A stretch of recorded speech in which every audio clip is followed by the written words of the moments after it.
Bonsoir à tous et bienvenue sur le plateau d'À la Source.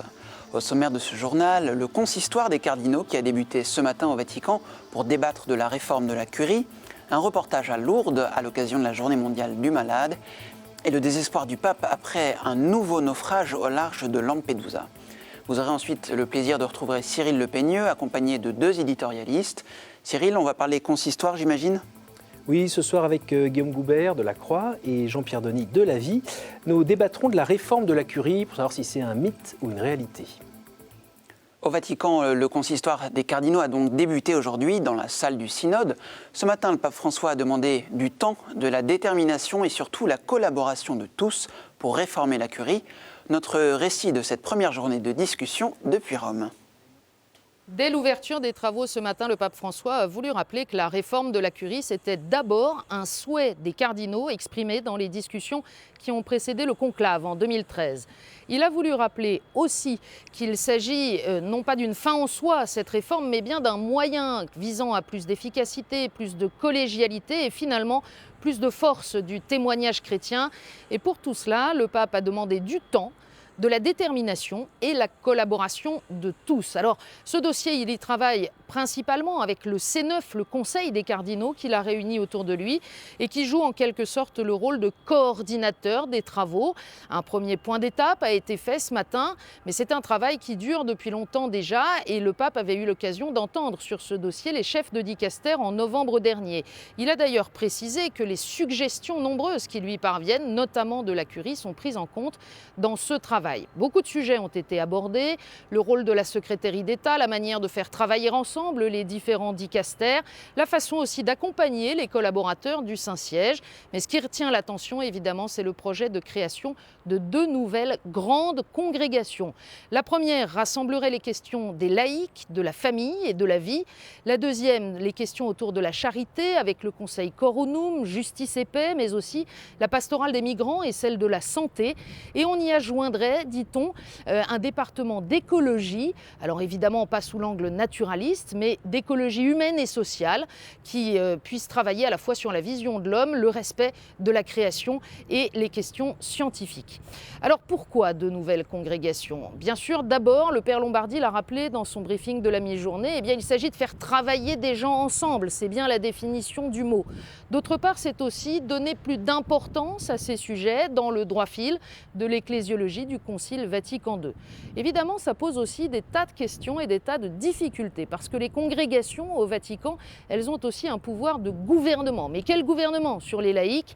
Il y a des questions théologiques et des questions canoniques de réglementation qui se posent, qui doivent continuer d'être étudiées. C'est l'objet du travail entre les cardinaux. Le Père Lombardi a du reste précisé qu'il ne faudrait pas attendre la conclusion de ce travail sur la réforme de la curie romaine dans le courant de l'année 2015. Hier mercredi, fête de Notre-Dame de Lourdes, était célébrée la Journée mondiale du malade. Une journée bien sûr particulière pour les sanctuaires. Récit. La messe internationale mercredi matin a rassemblé les pèlerins, mais aussi près d'1 millier de présidents d'hospitalité et de directeurs de pèlerinage qui étaient réunis en congrès dans le sanctuaire. Le père Horacio Brito, recteur du sanctuaire, a animé la prière du chapelet de 15h30 face à la grotte. Il a porté de manière plus particulière à Notre-Dame de Lourdes les intentions de prière des personnes souffrantes dans leur corps. Le 11 février, c'est aussi la journée mondiale du malade organisée par l'Église catholique. Cette journée est importante parce que met en évidence, veut montrer que la maladie, ce n'est pas quelque chose qu'il faut cacher. Au contraire, c'est quelque chose qui fait partie de notre existence.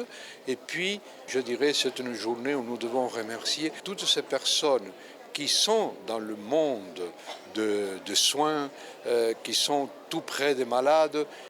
À l'issue du chapelet, le père Brito a béni les pèlerins. Il s'est aussi entretenu longuement avec 2 de ces pèlerins. Ils viennent du Canada, tout spécialement pour ce 11 février. Gaëtan accompagne en ce lieu de grâce sa femme, Isabelle. Isabelle qui est en phase terminale de cancer. Il lui reste 3 mois à vivre.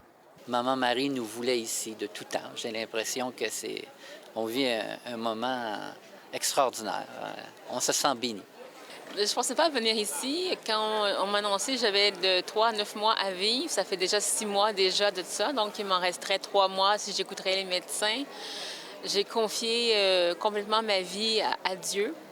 donc dans l'abandon, la confiance, donc à Marie aussi, en me disant que je veux être ce que Dieu veut que je sois.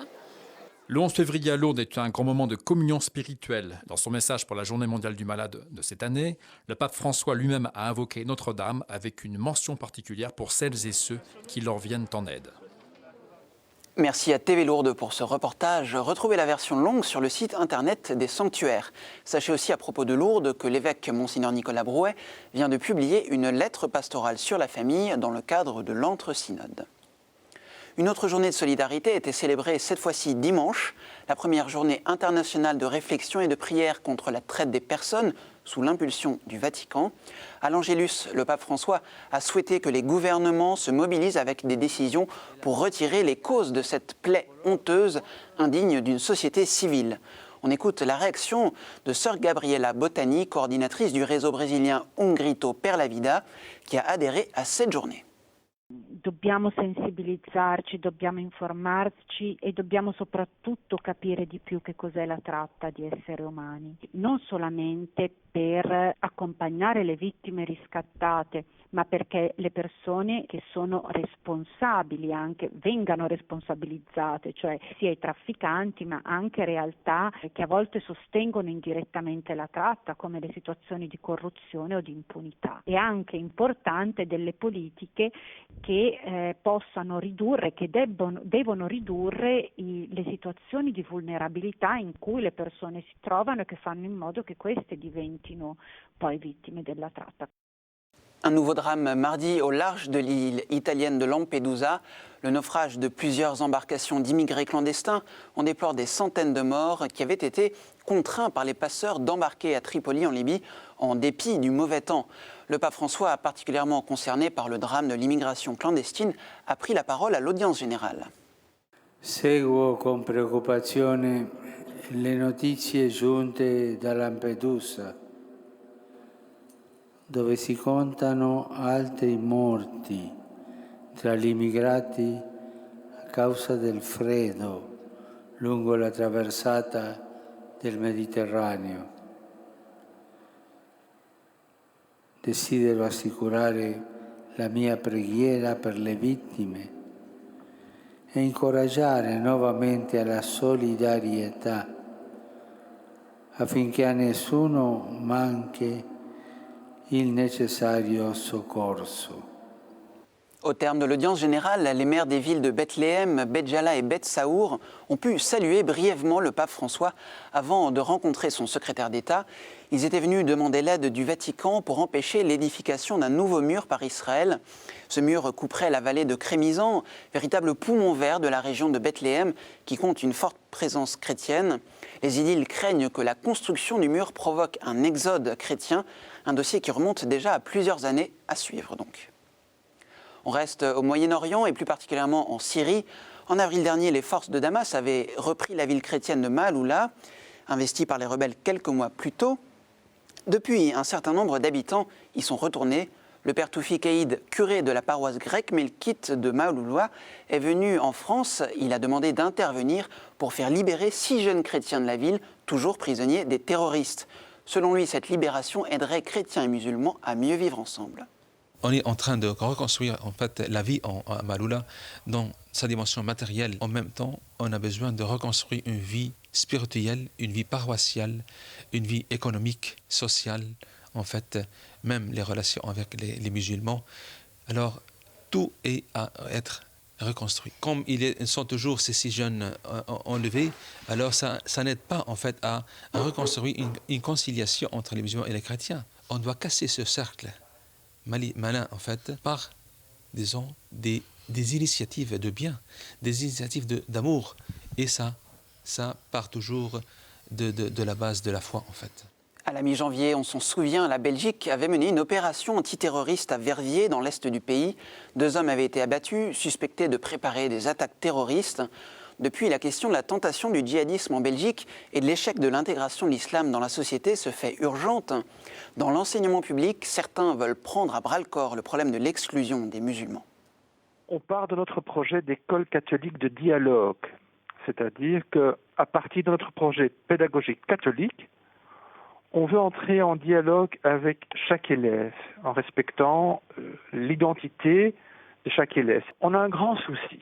Il y a encore un échec énorme des jeunes et spécifiquement des jeunes d'origine musulmane. On croit dans la fonction d'un exemple. Des profs, exemple, ça veut dire des profs d'origine musulmane.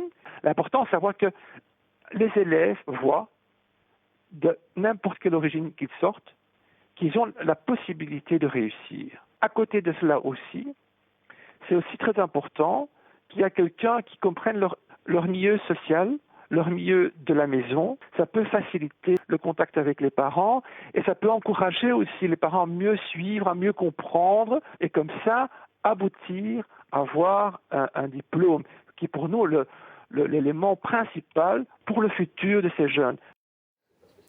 Le diocèse du Puy-en-Velay, qui n'avait plus d'évêque depuis la mort de Monseigneur Brincard en novembre 2014, sera désormais conduit par Monseigneur Luc Crépy, nommé aujourd'hui par le pape François.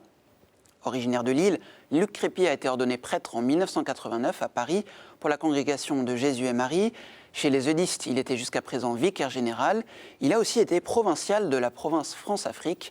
Nous avons contacté le nouvel évêque à Rome. Le Puy-en-Velay, je ne connais pas. J'ai été une fois juste. Le plus important, je pense, c'est finalement d'être nommé comme pasteur dans une église, avec un peuple, avec un diocèse, avec des personnes, avec des gens, et devenir évêque de l'église qui est en Haute-Loire.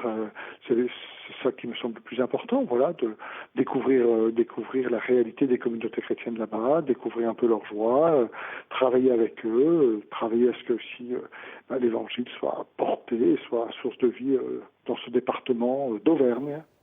On termine par ces images d'un spectacle sur Saint-Louis donné par une troupe d'une quarantaine d'artistes en herbe habitant à Moscou. Cela se passait au mois de décembre, mais le succès a été tel qu'une autre représentation de la vie du roi Louis IX aura lieu le 15 février, une initiative organisée au profit de l'œuvre d'Orient pour les chrétiens et minorités persécutées. Découvrons maintenant la presse chrétienne de cette semaine.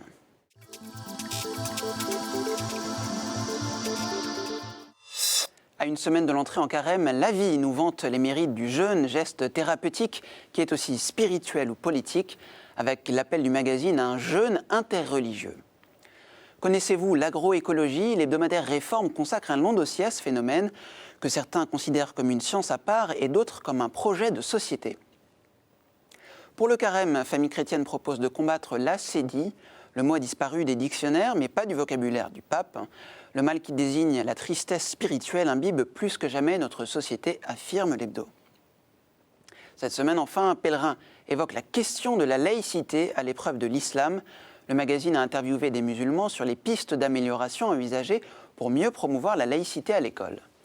Et puis Pèlerin propose aussi cette semaine un hors-série spécial cathédrale avec photos époustouflantes des édifices. C'est maintenant l'heure de la chronique du jeudi. Parole est donnée au Père Armogat.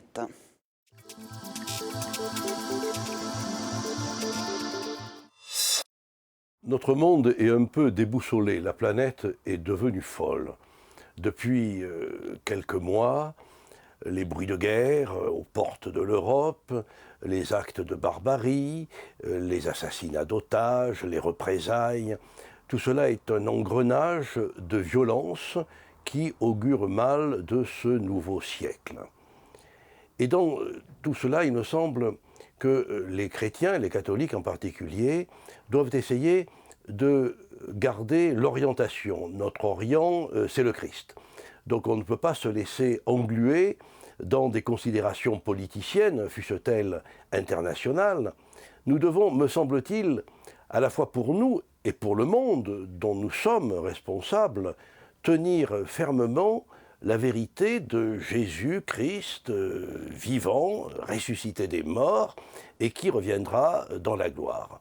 Il me semble que dans ce monde qui est en train de perdre tant de repères, l'unique don que nous pouvons lui faire, c'est la certitude de notre foi.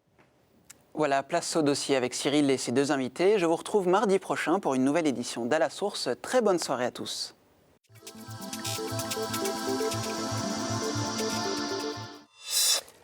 Alors voilà 2 ans que le cardinal Bergoglio a été choisi par les cardinaux pour devenir le nouveau pape. Parmi ses missions, la réorganisation de la curie romaine, Un mois après son élection, le pape François a créé pour cela un groupe de travail, aujourd'hui appelé le C9, qui était réuni ces 3 derniers jours à la veille du consistoire. Ce conseil a présenté aujourd'hui les orientations de la future constitution apostolique pour la réforme de la curie. Alors pour en parler, je suis heureux d'accueillir Jean-Pierre Denis, directeur de la rédaction de La Vie. Bonsoir. Bonsoir. Et Guillaume Goubert, tout nouveau directeur de La Croix. Bienvenue et félicitations. Merci. Alors, à part le C9 et le Conseil pour l'économie, la réforme de la curie va assez vite pour vous, Jean-Pierre ? Ça dépend de l'échéance du pontificat, en réalité, finalement. Parce que 2 ans, ce n'est pas grand-chose pour entraîner derrière 1 milliard et plus de catholiques, c'est de ça qu'il s'agit. Autrement, ça a l'air très simple. On se dit, finalement, fusionner 1 ou 2 organismes, ça devrait être vite fait. Mais tout le monde sait qu'une réforme, elle doit être non seulement pensée, je crois qu'elle doit être pensée, et il est probable que le pape sait dès le départ ce qu'il veut faire, mais elle doit être aussi partagée. Et donc l'enjeu, c'est qu'elle soit partagée par tous les gens qui collaborent avec le pape à Rome, autrement dit par la curie, mais aussi par les églises.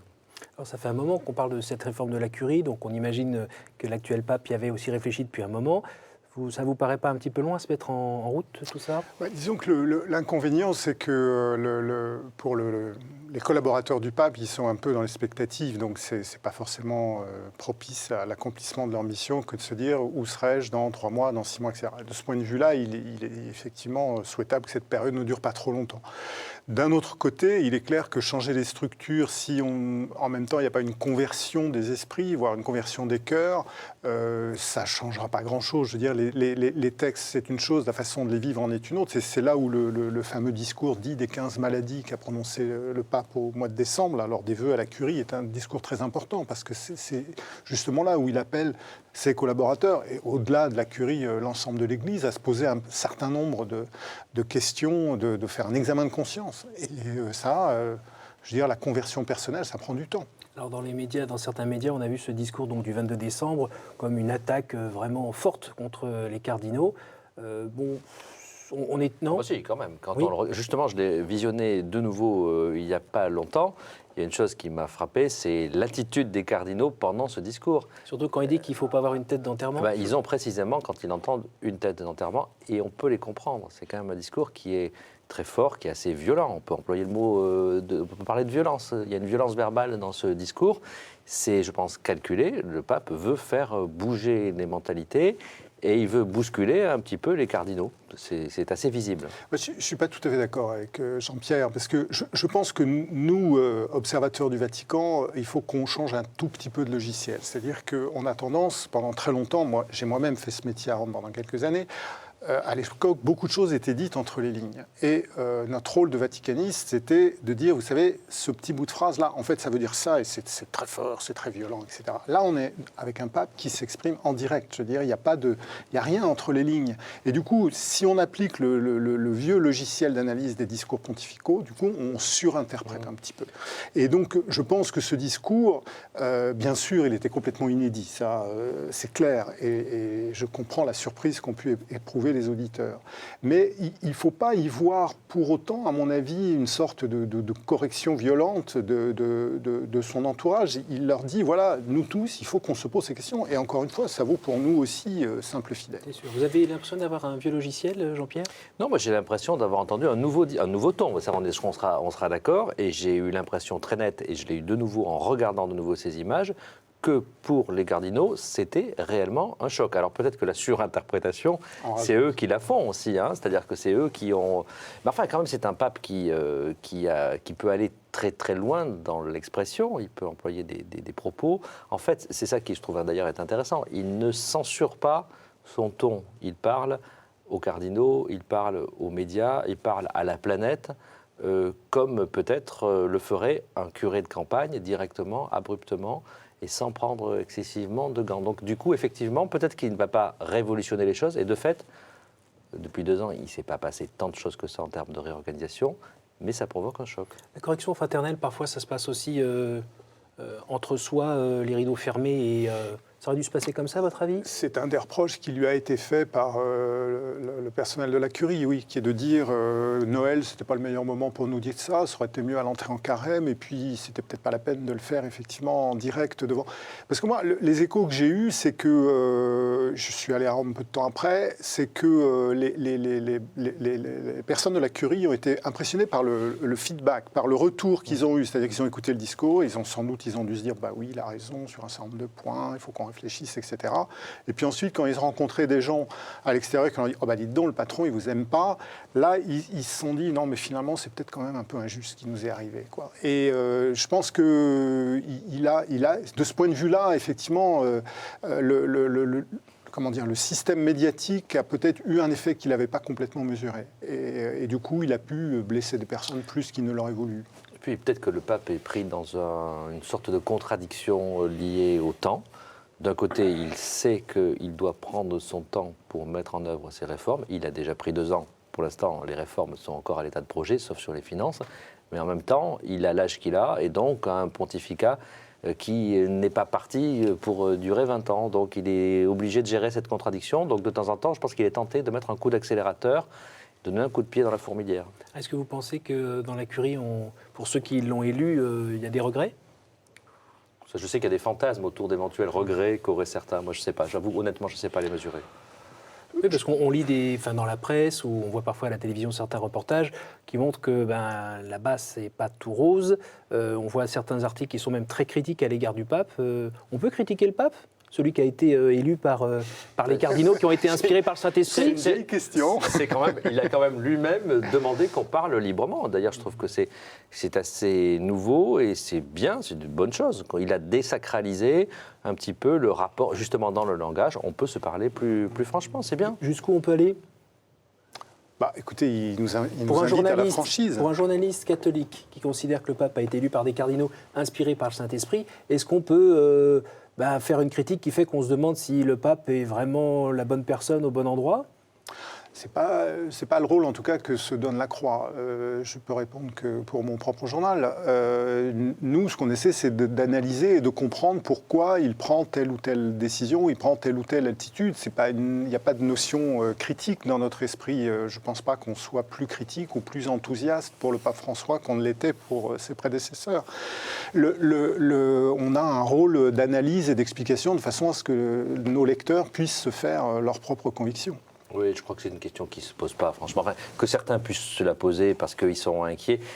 En réalité, ce qui se passe, c'est que le changement de climat, le changement de perspective bouscule des personnes qui étaient plus à l'aise avec le pontificat de Benoît XVI ou la continuité entre le pontificat de Jean-Paul II et de Benoît XVI. Donc que ces personnes se disent « Ouh là là, qu'est-ce qui nous arrive ?» c'est bien naturel. Que la question se pose de savoir si c'est le bon pape, c'est une question surréaliste.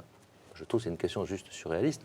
En sachant que c'est un pape il serait quand même surréaliste que le monde entier entende enfin la voix de l'Église à travers le pape et qu'on en soit dans l'Église à se demander si c'est le bon pape, la bonne parole, pour des raisons un peu boutiquières. Alors, comme on parle du travail des journalistes, justement, qui nous racontent un peu ce qui se passe là-bas, alors il y a les spécialistes et puis aussi les non-spécialistes qui en parlent, et souvent ils présentent tous ces cardinaux en 2 groupes, en gros, les conservateurs et puis les progressistes. Ça vous paraît être les bonnes lunettes ?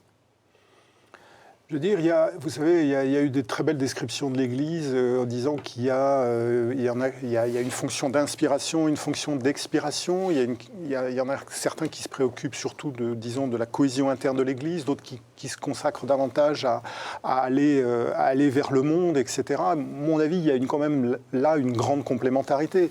Ensuite, que la Curie, qui est sans doute, je crois, la plus vieille administration, fonctionnement de manière continue dans l'histoire de l'univers, qui est des formes de résistance au changement, franchement, c'est extrêmement humain. Ça n'a rien de scandaleux.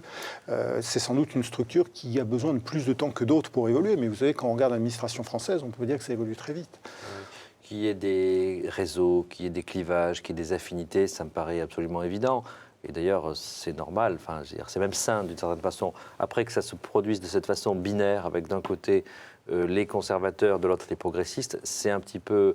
j'allais dire c'est un petit peu ridicule, au sens où si ça existait vraiment, jamais les cardinaux n'auraient élu le pape qu'ils ont élus. Donc ça prouve que c'est beaucoup plus complexe et c'est beaucoup plus intéressant que ça. Il y a évidemment une réflexion sur la nécessité du changement dans l'organisation de l'Église, mais là, il y avait plutôt un consensus entre les cardinaux, et je ne vois pas pourquoi il aurait disparu.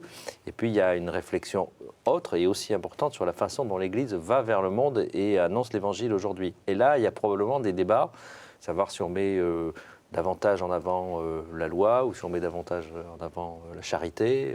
Alors là, il y a des débats, mais ce n'est pas des débats qui sont réductibles à cette fracture binaire, conservateur et progressiste, à mon avis. Bien, merci messieurs pour cet apport, pour vos réflexions. Vous pourrez revoir ce débat sur ktotv.com. Merci pour tous pour votre fidélité et rendez-vous mardi prochain sur notre antenne avec toute l'équipe.